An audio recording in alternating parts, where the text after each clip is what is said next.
Palantir Stock, another very popular video that we do. The reason being is back when that guy who's from Russia or Israel, wherever he's from, the moron financial YouTuber, Tom Nash, he was pumping Palantir at $45 a share, saying he was a true value investor. And I said, yeah, I'd pay like $5 for it. And that was really throwing from the hip back then. Now it has since fallen. They reported earnings last week, beat by a penny. We've actually gotten interested when it was down to $6 or $7 a share. There are still issues with Palantir that concern us, one of which is the stock-based compensation, another of which is how they report their earnings. The last 2 quarters, they've conveniently beat by 1 penny each quarter. And the previous quarter, it was a very weird way in which they beat. The whole point is, are we saying we're right on that one about the 1 penny? Is it's questionable? I don't know. But for me, it's enough for me to take a step back and say, hang on a second. The other thing is, well, I was going to make a joke, but their CEO, Karp, if I saw that guy, I'd be like, wait a second, what's going on here? So we're going to take a look at Palantir, see if it still makes sense, at what price. Pun intended. Good call. Mo, can you please tell us some bull and bear cases for Palantir? Because I do think we need to understand, because I love Palantir's growth potential, the market they're in. Go ahead. Okay, so this is a bull case, but remember what we just said. It's a concern for us. Stock-based compensation has decreased by 23%. Which is great. That is a good thing, but still concern the way that they do it. They're paying down liabilities, with accounts payable down 90%. Yeah, because you know why? They have so much cash on hand. That's what I love about the company. They've got billions of dollars more than their debt on hand. It's like, it's hard for businesses to go under like that. And that's what I love about it. Mm-hmm.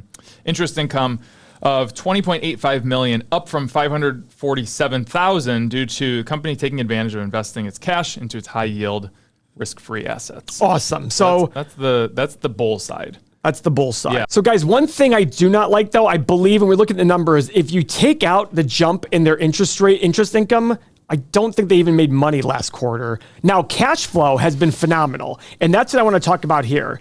The cash flow has been positive cash flow now for how many quarters in a row? 1, 2, 3, 4, 5, 6, 7, 8, 9 quarters in a row of positive cash flow. Guys, to me, cash flow is way more important than anything else, than the earnings, I mean. Because earnings can be affected by all these rules, manipulation. Cash flow is harder to manipulate. Can you still do it? Sure, of course you can. I've read the books on manipulation and you'll see that. They can be manipulated, but it's harder to do this. Now, stock-based compensation is down a lot, but it's still out there. Let's look at their balance sheet, because that's something I really want to focus on here. They have total current assets, $3.26 billion. 2.9 of it is cash and short-term investments. Total liabilities, $880 million. So they can just take their cash, 2.9, still be left with $2 billion and all their accounts receivable and their restricted cash and everything like that. That's pretty incredible. So when you're buying the company for a market cap of $19 billion, look at this enterprise value, 17.3. Look at that difference. Because they have no debt and they have so much cash on hand. Now, there's a lot of other issues they have, right? Look at their PE, negative. Look at their profit margin, negative. 5-year profit margin, big time negative. But look at this gross margin, 78.7%. Microsoft's at 68%. Now, I will say, this gross margin of 78.7, one thing I will say about Palantir, they're trying to get more and more clients, which means their average contract size is going to go down. So the question becomes, is this gross margin going to go down? The great news is, even at 68% for Microsoft, their bottom line is still 30%. They can still make a really high bottom line margin because they're a software business. And basically Palantir's job is, how do we use data to solve people's problems, right? Mm-hmm. That's basically their mantra, right? And they have a lot of great sales, they have great sales force, etc. So Mo, look at this 8 pillars right here. Yeah, it's a little messy. Little messy. Got it. You know, we don't have the 5-year ROIC because there's not enough data. But focus on the good things, and the cash flow is a big thing. The cash flow growth is a very big thing. They've had positive cash flow for the last, so what their cash flow in the last 12 months has been $340 million. Now that multiple is very high. 19 billion divided by 346. What is that? 19.3 divided by 346. So it's like 50 some 58, 55 or something. I don't know what the exact number is, but it's high. Now, remember, it's okay if it's high if you can justify it with a very high growth rate, a very high return on invested capital. This company is growing a lot, a ton. Yeah. I mean, well into the 20, 30%. I mean, let's look at it right here. Let's look at their income statement quarterly. This last quarter, they did 525 million. The same quarter last year was 446. That's a 20% increase almost. That's a big growth level, right? Yeah. All right. That helps a lot in terms of if they can do this for the next 5 or 10 years, that's awesome. Right. Go ahead. One thing I don't like, in 2020, they had 905 million shares outstanding. Now they have 2.1 billion. That's the whole, more than double. That's the whole problem with stock-based compensation and fast-growing tech companies. Yep. It lures in talent, but it costs the investors. Right. Now let's go to analyst estimates here. Oh, wow. Oh, look at that. I'm actually surprised by this. I would have thought EPS would be much higher in 5 more. years. Yeah, same. Guys, that bothers me. So even at today's prices, it's still selling for 20 times PE 5 years, 4 years from now. Should be a concern. Let's look at revenue growth. Wow, big time revenue growth. So this is weird. Very high gross margin. Analysts are expecting this huge revenue number in 5 years, but the profit to be a lot lower. That's really surprising to me. Really, really surprising to me. What do you think, Mo? It's honestly, ever since we started looking at this, outside of the cash flow part, it's almost in the too hard category. I want to see more quarters. It might come out of that category, but right now there's just too many things that I'm looking at going. So I don't think for me, it's not too hard. To me, the issue I have is, what was that? You want more data to come out? I just want it cheaper. Because I look at this saying. So if this fell to $4, would you be, let's say $3. Let's make it extremely cheap. Would you be a buyer even with your questions that you have going on? Here's why I would be. Okay. At $3, their market cap would be $6 billion. If they had $2 billion in net cash, we're buying a company for $4 billion, essentially, that generated last year $346 million in free cash flow with amazing upside potential. Okay. I just wanted to say something extremely cheap, would your concerns still be there? With that said, stock-based compensation is always a concern. Okay. Because they're going to try to lure people in with more and more stock options. If I knew that the company was going to sit there and say, listen, we are done issuing 1 billion shares to everybody. I do think Palantir at some point will be a very, very attractive business. The question is at what point? The last 2 quarters of beating by 1 penny, I do need to understand that, because at the end of the day, that's what they talk about when they talk about quality of management. Are they manipulating the numbers to beat all the time? Are they sitting there and doing things that you just sit there and go, what the heck's going on here?